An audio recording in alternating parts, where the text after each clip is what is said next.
Travis Scott is sought by New York police after the alleged assault and criminal mischief. Rapper Travis Scott is wanted for questioning after he allegedly punched a sound engineer and trashed $12,000 worth of equipment at a Manhattan nightclub early Wednesday morning. A spokesperson for the New York City Police Department told The Times that officers from the Midtown Precinct South responded to a call from Club Nebula around 3:25 a.m. after a sound engineer said he became engaged in a verbal dispute with Scott, which escalated into a physical altercation. The Sicko Mode rapper was performing a guest DJ set at an after-party following fellow rapper Don Toliver's Irving Plaza concert, before things allegedly went haywire. Scott allegedly punched the 52-year-old engineer in the face, according to NYPD, and the victim was not in pain and did not have any visible injuries and refused medical attention at the scene. The 31-year-old rapper, who has not been arrested, is also accused of damaging an audio speaker and video screen before he left the nightclub, causing approximately $12,000 in damages. While Scott is wanted for questioning for an assault and criminal mischief complaint, NYPD says the investigation is ongoing. It all happened very fast. Legends of the night promoter Vadim Petrov told The Times Wednesday in a written response to a question through Instagram. Security asked us not to record. Petrov also said that Scott left the club immediately after the incident, and while he didn't see everything that happened, he could notice Scott was visibly upset with the sound person. The promoter also shared an Instagram post and story that shows Scott at the event, standing behind the DJ booth with the caption "Last night before." In a statement provided to The Times Wednesday by Scott's representative, Ted Anastasiou, Club Nebula managing partner Richie Romero said, "This is blown completely out of proportion." Dorian Harrington, the talent booker who booked Toliver to host his after-party at Club Nebula, was reportedly on stage with Scott during his surprise DJ set. "This is a total misunderstanding," he said in another statement Anastasiou provided to The Times.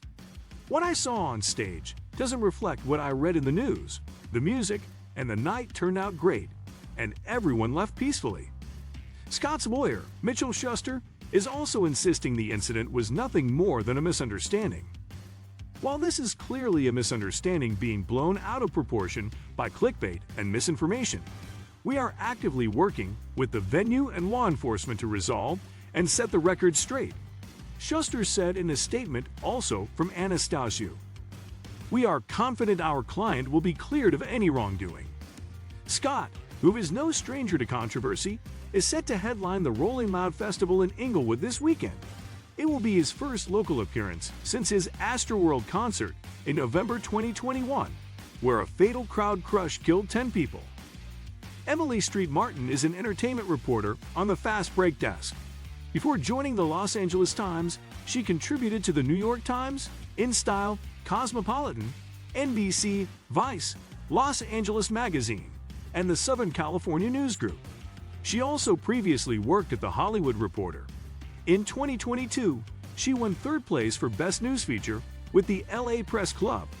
Street Martin has a bachelor's degree in journalism from the University of La Verne and a master's in creative nonfiction from UC Riverside.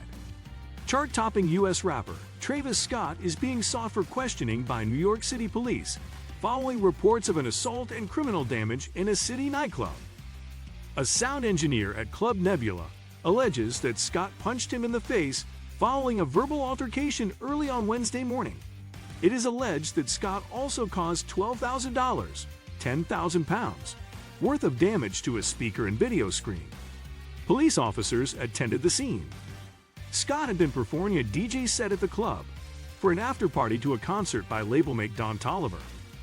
There was no denial of the incident in statements released by Scott's spokesman, but the nightclub's managing partner Richie Romero said it had been blown completely out of proportion.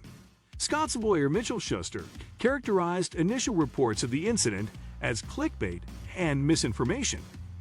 "We are actively working with the venue and law enforcement to resolve and set the record straight. We are confident our client will be cleared of any wrongdoing." Dorian Harrington, who helped to arrange the Toliver after party and was on stage with Scott during his DJ set, claimed, "What I saw on stage doesn't reflect what I read in the news. The music and the night turned out great, and everyone left peacefully. Scott has kept a relatively low profile since November 2021, when 10 people were killed by a crush during his set at the Astroworld Festival in Houston, which he founded. He played his first full concert following the disaster at London's O2 Arena in August 2022, followed by festival dates in South America in November. This Saturday marks his return to major live performance in the US at the Rolling Loud Festival in Los Angeles. His much-delayed album Utopia is expected later in 2023. We have a small favor to ask.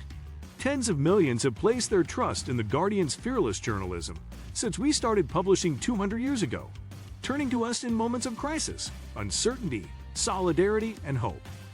More than 1.5 million supporters from 180 countries now power us financially, keeping us open to all and fiercely independent. Scott is expected to return to New York and meet with police on Tuesday, following an alleged dust-up at a Manhattan night spot on Wednesday, authorities said. He's under investigation for possible assault and criminal mischief, law enforcement sources said. Officers from the NYPD's Midtown Precinct South responded to Club Nebula on West 41st Street at about 3:25 a.m. Wednesday after a sound engineer said he was involved in a verbal dispute with Scott, according to a department statement. The rapper was accused of escalating the dispute into a physical altercation. Travis Scott punched the victim with a closed fist on the left side of the face, according to the NYPD. Scott was also accused of causing about $12,000 worth of damage to a speaker and a video screen before fleeing west on 41st Street in a car, police said. What do you think of our video? Let me know in the comment section below. Before you go, please hit the like button and subscribe to my channel. Thanks for watching.